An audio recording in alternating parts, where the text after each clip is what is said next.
ofertando, olha só, matéria de arquivologia para você, trazendo aí o núcleo da essência que você tem para poder fazer a gestão documental e o ciclo de vida. Então a gente tem a gestão documental, que é nosso grupo maior de conhecimento, e dentro dele você tem os seus conceitos básicos, tem a fase, tem as funções arquivísticas ali envolvidas, as atividades atribuídas, e dentro de todo esse processo você tem que entender que você está trabalhando na gestão de documentos com dois arquivos, duas idades de arquivo. Mas quando a gente fala em ciclo de vida, a gente tem que conhecer a terceira idade desse arquivo, porque nós estamos aqui considerando a chamada teoria das 3 idades dos documentos. Essa teoria, ela é mencionada inclusive nos textos de lei, na 8159 de 91, ela traz para você esses elementos. Na lei de acesso à informação você tem algumas vinculações mais sutis, mas principalmente a lei de arquivos é que menciona. Então você tem aí a referência real no texto de lei falando a respeito deles. Claro que não existe consenso na bibliografia dizendo assim, o nome é esse e acabou. É essa definição, os outros são subconceitos. É muito comum que a bibliografia, querendo produzir por produzir, acaba gerando subnomes e que a gente precisa conhecer, porque a prova ela vai pegar esse nome e vai citar para você e acaba exigindo isso e saber esse conceito básico. Então o que a gente tem? Ao chamado ciclo de vida de documentos, ele está inserido na gestão de documentos, mas lembre-se, a gestão como gestão, ela aplica-se apenas em 2 dessas idades, apenas no arquivo corrente e no arquivo intermediário. Gestão de documentos não se aplica no arquivo permanente.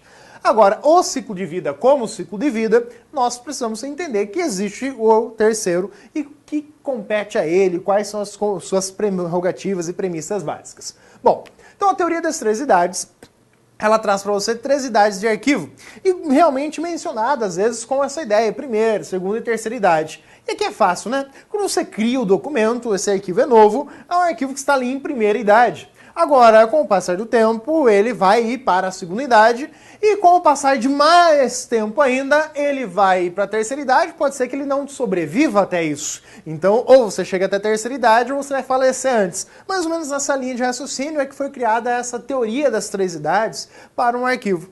Mas perceba que a gente consegue fazer uma associação direta a um outro nome muito usado. É comum você encontrar também expressões dizendo lá, olha, o arquivo de primeira idade é o arquivo ativo. Primeira idade, você pensar e olhar para a criança. A primeira idade daquela criatura, você acha que ela está paradinha? Não, é extremamente ativa. Já na segunda idade, já começa a bater a idade, né?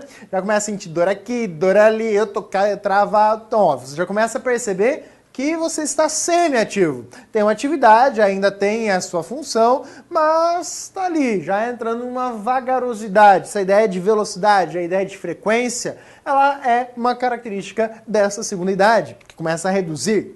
Agora a terceira idade. Terceira idade já pensa lá, né? Aposentou, tá tranquilo, já não está mais ativo como profissional. É mais nesse sentido. E é por isso que traz essa ideia de terceira idade e o arquivo inativo.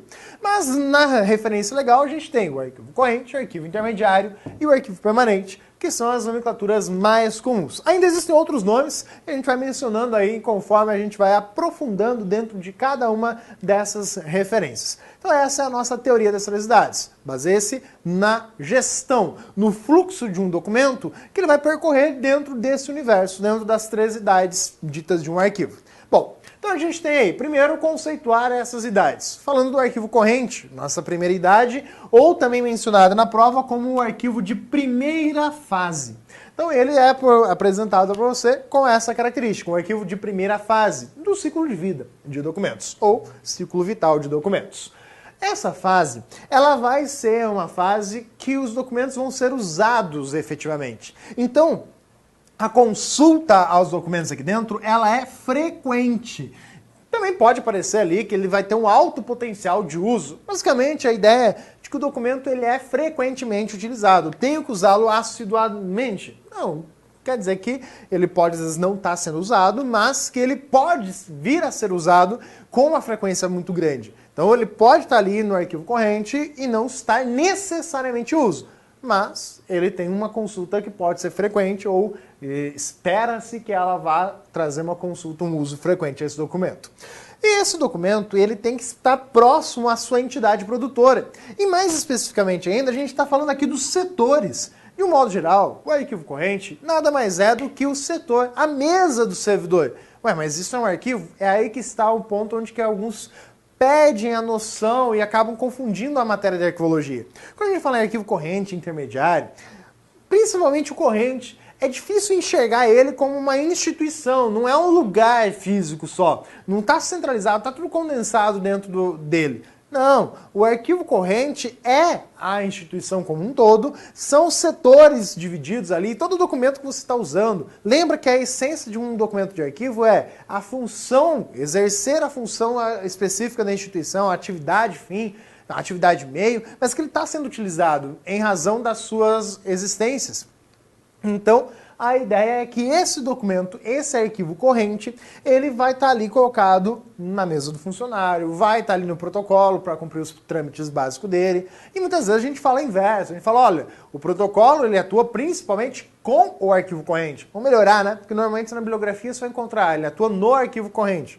Ele trabalha com o arquivo corrente. Então ele vai estar pegando os documentos que foram produzidos ali por um setor, que tem que levar para outro setor, e é a função do protocolo fazer esse trâmite, fazer esse controle, registro, mas tudo isso ali no uso direto, ou seja, necessariamente estar próximo à entidade produtora, ou seja, dentro da instituição, na mesa do servidor que criou aquele documento e para o outro que vai utilizar para alguma outra atividade dentro da instituição.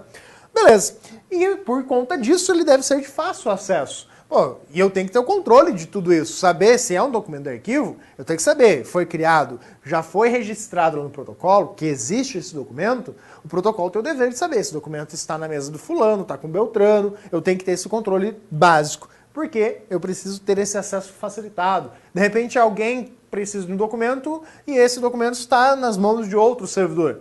Então lá vai, em busca do protocolo e fala, ó, cadê esse documento? Ah, está em tal lugar, então vou lá, pego com facilidade. Então tem que ser de fácil acesso. Esses documentos que vão estar aqui dentro do arquivo corrente são os documentos que possuem o chamado valor primário. Então, se tem valor primário, ou está no arquivo corrente, ou está no arquivo intermediário. Não tem mais valor primário, ou seja, eu tenho um documento lá e ele não tem valor primário. Então não tem por que estar no arquivo corrente, principalmente no corrente. Pode ser que o documento não tendo valor primário ainda esteja dentro do arquivo intermediário, porque ele tem que cumprir um prazo de guarda. Não tinha valor primário, mas tinha que cumprir um prazo de guarda. Agora, tem valor primário, pode estar no arquivo corrente, não tem valor primário, não tem por que estar no arquivo corrente. Por quê? Pensa justamente, eu tenho a mesa ali. A mesa, eu tenho as gavetas, eu tenho aquelas pastinhas para pôr ali em cima, às vezes separando os documentos, não tem muito espaço. Então não tem por que ficar guardando documentos que eu não vou utilizar aqui dentro. Ah, são documentos que só por eventual consulta eu vou precisar. Não tem por que estar dentro do arquivo corrente. Arquivo corrente é aquilo que eu vou usar frequentemente. Então é uma questão de aproveitar melhor espaço. Pensar que justamente no arquivo corrente eu não tenho muito espaço, ou um espaço com custo-benefício que eu possa ficar explorando assim, eu posso colocar qualquer documento aqui dentro, acumular massas documentais. Não, tanto que a gente usa a gestão de documentos para evitar o acúmulo de massa documental, principalmente no arquivo corrente, não só nele, mas para evitar o acúmulo de massa documental em todas as idades. Mas no arquivo corrente é onde que o espaço tem um custo mais caro. Então a gente quer aproveitar melhor esse espaço. E, como é um documento que eu preciso consultar e encontrar com facilidade, a forma de armazenamento recomendada de ser utilizada nessa idade é utilizar o armazenamento vertical. E é pensar no armazenamento vertical nas pastinhas suspensas. Quer ver um exemplo bem simples? RH. Quando você chega lá no RH, você puxa lá os armários gavetão, onde que tem lá as pastinhas suspensas, guardando os documentos na vertical. Porque o documento na vertical é mais fácil para folhear e encontrar o documento desejado. Então, por isso, é o mais recomendado. Não é que é obrigatório, mas em virtude da necessidade de ter um acesso facilitado, é o mais utilizado. Um exemplo, as pastas suspensas. Mas tem outras formas de você também conduzir aí o arquivamento vertical. A gente vai trabalhar ainda lá na frente a respeito disso. Agora, tem que observar o seguinte, o acesso é restrito. Os documentos que estão dentro do arquivo corrente, eles vão ser limitados ao setor, ao servidor. Ou seja, ele está ali para a função administrativa. Então quem tem acesso é a instituição. Ah, mas o documento foi criado, por exemplo, por outro e entregue à instituição. Então imagina, eu tenho uma fonte externa, você, por exemplo, que entregou uma documentação sua para a instituição para fins lá de nomeação, por exemplo. Algo bem simples, tranquilo, né? Espero eu que você faça muito logo. E aí você foi lá, entregou o documento. Você é o dono, a princípio, do documento, forneceu ele, pronto, ele foi entregue à instituição pública, ele é de interesse público, agora aquele documento pertence ao arranjo daquela instituição. Mas aquele documento é seu, e porventura, durante o processo, alguém fala, olha, está faltando tal coisa. Aí você fala, peraí, mas eu entreguei. Você pode pedir, solicitar, olha, eu quero ver o documento que eu entreguei. Mas você pode ter acesso ao seu documento. Você não tem acesso ao documento de outra pessoa. Então, a essência está ali, porque ele foi criado por você. Ou, via de regra, a administração vai ter acesso àquele documento. Claro que existem as ressalvas para os documentos sigilosos, mas aí é outra história que a gente vai ver lá na frente, né, que vai estar ainda mais limitado o acesso. Mas, via de regra, quem vai acessar um documento que está no arquivo corrente é o servidor daquela instituição ou o criador aí pelas vias legais, e aí vai ser disponibilizado no prazo da lei. Vai ter que ver, de acordo com cada documento, cada situação, quais são os seus prazos. Não vem ao caso isso. Só precisamos saber quem tem acesso a isso. Aí nós temos o nosso arquivo intermediário. Quando a gente fala no arquivo intermediário, o que a gente vai conhecer dentro do arquivo intermediário? É a segunda fase do ciclo de vida. Como segunda fase, segunda idade, ou também chamado o arquivo semi-ativo, a gente tem aqui um conjunto que é criado como realmente algo mais parecido como um arquivo. Cuidado! Muita gente tem aquele conceito lá de arquivo morto. É algo que algumas instituições privadas ainda utilizam. Fala, leva lá para o arquivo morto. Mas é porque são documentos que não são do interesse público. Então não é obrigatório usar essas terminologias e essas regras que a gente está conhecendo agora. Porém, se for de interesse público, tem que usar isso aqui, mesmo que seja de natureza privada aquele conjunto de arquivo. Muito bem, então o arquivo intermediário, ele acaba surgindo mais como um local centralizado, entre aspas, tá? Porque a gente tem que ter cuidado com essa expressão. Então eu tenho um lugar, esse lugar onde que eu vou colocar os documentos. Então eu vou ter, às vezes, um servidor específico ali para poder fazer esse controle, para receber esses documentos. Então eu tenho um local mais com essa característica. Mas quando que eu levo um documento para o arquivo intermediário? Quando eu vou usar menos esse documento. Ou seja, é um documento que ainda pode ter função administrativa, ou não, normalmente tem, mas que eu vou usar pouco. Ou seja, eu já usei ele para quase tudo que eu precisava. Mas pode ser que alguém venha a solicitar acesso a esse documento para conferir alguma coisinha, para poder acrescentar alguma coisa, fazer algum procedimento básico. Beleza, então por conta disso, eu ainda preciso, né, ele ainda está no prazo administrativo de uso, então eu preciso guardar. Só que, pô, não estou usando muito esse documento, não vou guardar na minha mesa, vai ficar lá, vai ficar empoeirando, não vai estar acondicionado nas condições ideais de preservação de documentação.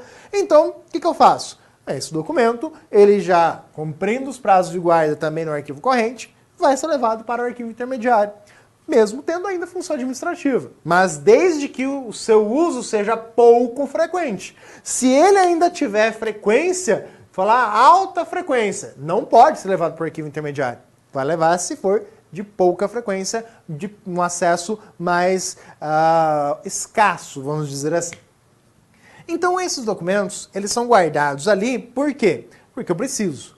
Tá, mas o arquivo intermediário, ele existe para aliviar, para liberar o espaço que eu tenho lá do arquivo corrente, para não ocupar todo o espaço desnecessário da minha mesa, que é um espaço pequeno, não é? Então, para isso que existe o arquivo intermediário. Ele existe para ser conservado em razões do quê? Bom, vamos pensar, vou manter um documento, conservar esse documento, por razões legais, porque eu tenho que manter ele dentro desse prazo, ele ainda tem a função administrativa ou financeira, mas eu tenho que manter. Mesmo que não tenha mais finalidade administrativa, mas ele tem financeira, tem legal, ou tem que cumprir um prazo legal. Então é aí que está outra expressãozinha ali que a gente vai trabalhar. Então ele vai aguardar a eliminação ou a sua guarda permanente. Ou seja, ele vai estar ali cumprindo um prazo, cumprindo o prazo de guarda. Exemplo, são os documentos sigilosos. Um documento sigiloso ele não pode ser liberado a público.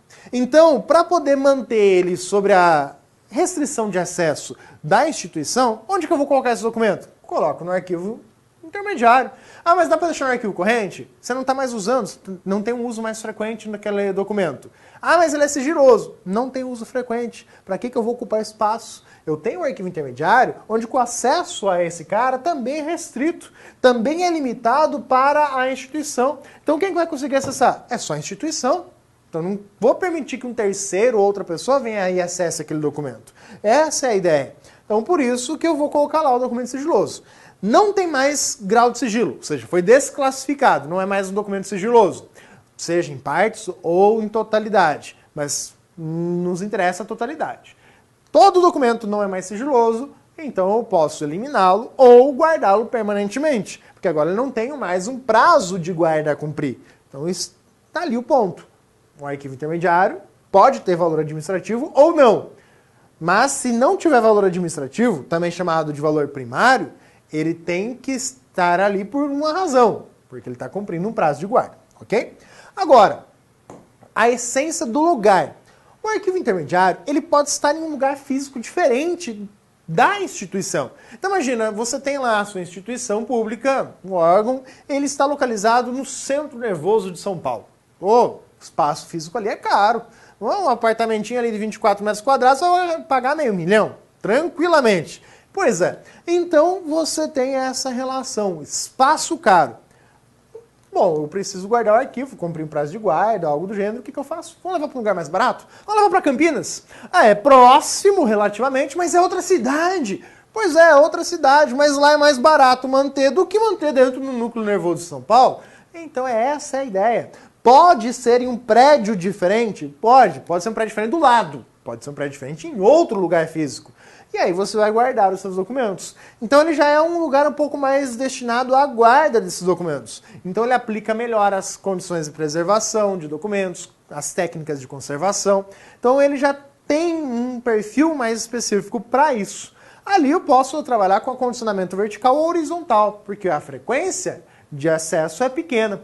Então ele pode estar em outra cidade sim. Por quê? Razão de existência é econômica, ou ele existe para fins de economicidade. É o que a prova pode mencionar para você, pensando justamente nessa ideia. Economia no custo do espaço físico para manter e, claro, né, também auxilia na preservação e conservação desses documentos. Bom, esse documento que vai estar ali dentro do arquivo intermediário, ele é um documento que vai ficar ali temporariamente. Ele vai ficar ali de um aspecto transitório. Como assim?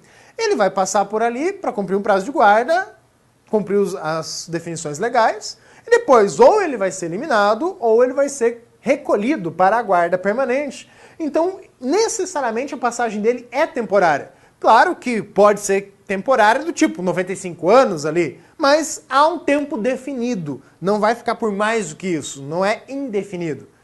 Aí é que está. Por isso ele recebe também como nomenclatura o nome de limbo ou purgatório. Então muitas vezes ele também é mencionado dessa forma. Pô, o que tem a ver limbo purgatório?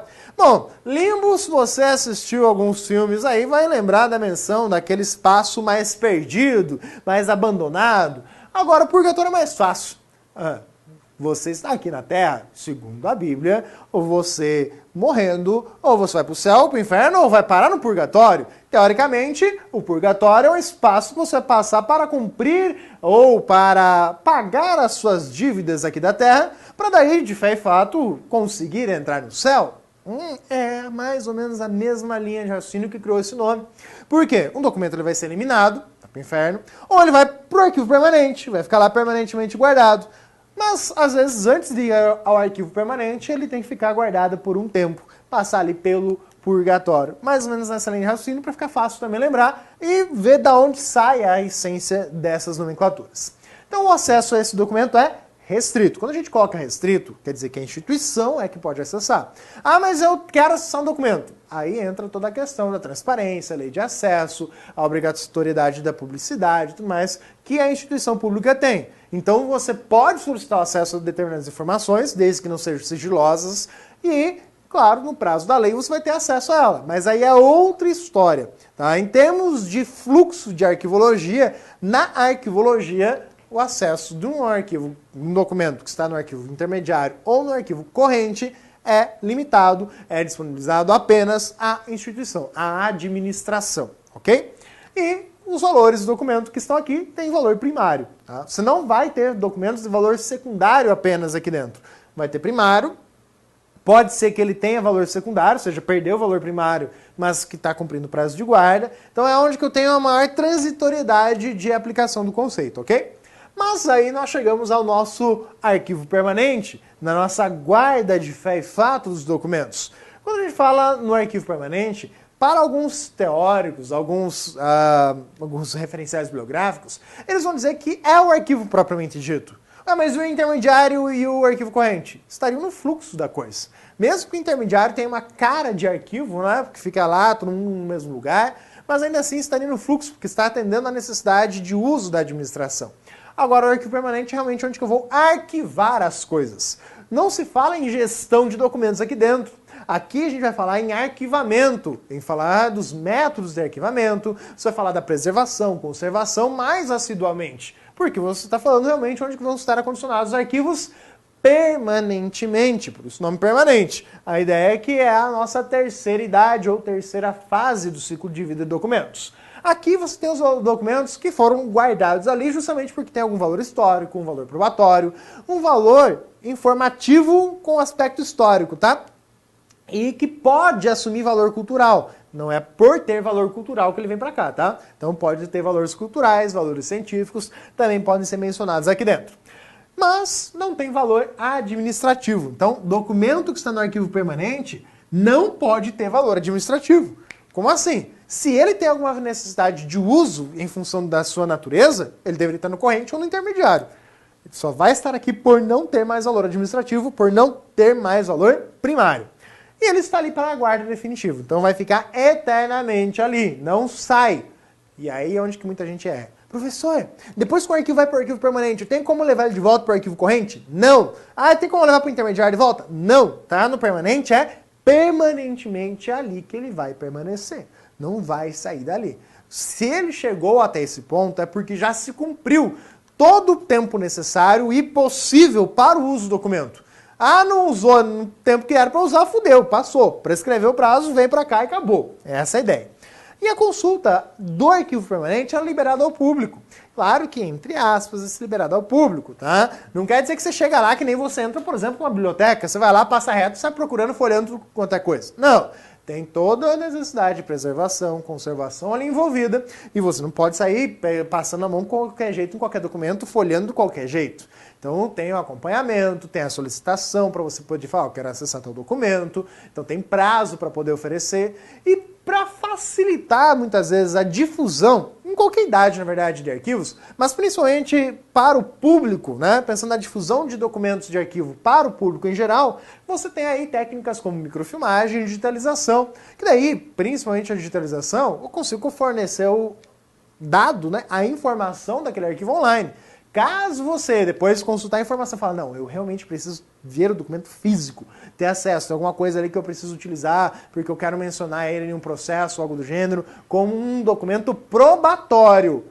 Ok, aí você tem a possibilidade de ter acesso a ele, sim, porque ele é de acesso público. Portanto, não vou ter documentos sigilosos aqui dentro. Dentro do arquivo permanente, todo documento é ostensivo, ou seja, todos têm acesso a ele, ele é um documento aberto. Então, muito cuidado com essa ideia de liberação ao público, hein? Liberado, mas não é no oba-oba. E os documentos, portanto, têm valores secundários. Então, um documento que vai estar ali para fins de prova, valores históricos de fé e fato que você tem dentro do seu documento. Esse é o arquivo permanente, na sua essência básica. Não faz parte da gestão de documentos, mas é uma idade do ciclo de vida, ou seja, onde eu vou estar guardando permanentemente. Pode ser um prédio diferente? Cuidado. Tanto no arquivo permanente quanto em relação ao arquivo intermediário. Quando a gente fala assim, olha, ele pode estar num prédio diferente, eu posso ter mais de um prédio. Principalmente olhando para o arquivo intermediário agora. No arquivo intermediário, você pode falar assim, eu tenho a minha instituição e tem um outro prédio em outra cidade que é para o arquivo intermediário. Mas lá também o espaço está pequeno, aí eu peguei outro prédio em outra cidade. Posso? Pode. Tanto que você olha na gestão de documentos, quando você vai para um nível mínimo ampliado, é ter mais de um local de armazenamento intermediário. O que eu não posso fazer é separar o fundo. Lembra dos princípios arquivísticos, eu não posso ferir eles. Então, se eu tenho lá um fundo de arquivo, todos os documentos, todo o arranjo daquele fundo tem que estar no mesmo prédio de arquivo intermediário. Não pode ter uma parte em um e outra parte em outro. Mas eu posso falar, o fundo A e B estão aqui no arquivo intermediário da cidade tal, o fundo D e E estão na outra cidade. Isso você pode fazer, separar cada fundo em um lugar distinto. Mas cada fundo não pode se separar. O arquivo permanente, você vai perceber que ele muitas vezes é uma instituição.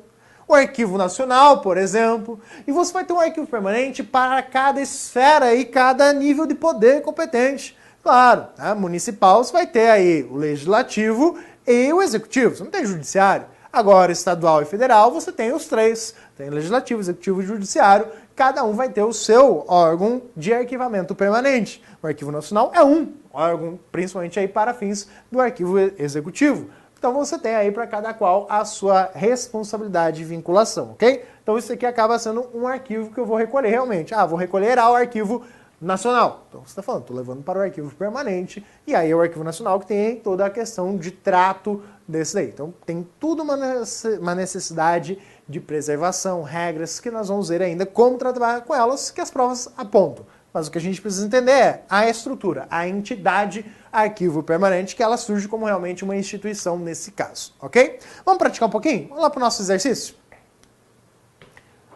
Arquivo corrente é aquele chamado de primeira idade e é constituído por documentos em curso ou consultados frequentemente, localizados nos próprios setores que os receberam ou produziram ou dependências próximas e de fácil acesso. Dependência próxima, leia-se a outra sala, né? O cara da mesa ao lado.